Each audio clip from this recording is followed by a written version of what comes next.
Ito ay rated SPG. Striktong patnubay at gabay ng magulang ang kailangan. Maaaring may masiselang tema, lengguwahe, karahasan, sexual, horror o droga na hindi angkop sa mga... Himala nga ng makalakad na nga itong si Mookie.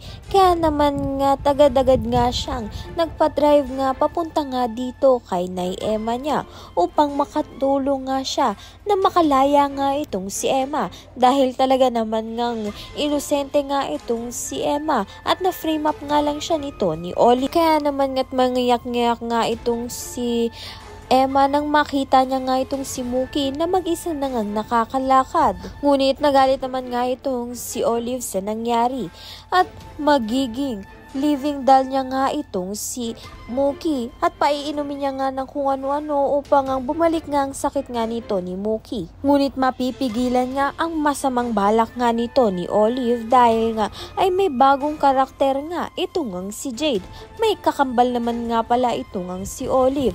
Kaya naman nga't mapupurnada ang kasamaan nga nito ni Olive dahil may kakampi na naman nga itong si Mookie at si Jade nga ang makakatulong kay Mookie upang ang mapigilan nga ang masama ngang intensyon nga nito ni Olive sa kanya. Sa kabilang banda naman nga sa paghahanap nga nito ni Ligaya ay matatagpuan na nga niya ang nawawala nga niyang anak na pinaampon niya nga noon. Si Olive at si Jade nga ang kambal na anak nga nito ni Ligaya na kapatid nga nito ni Emma.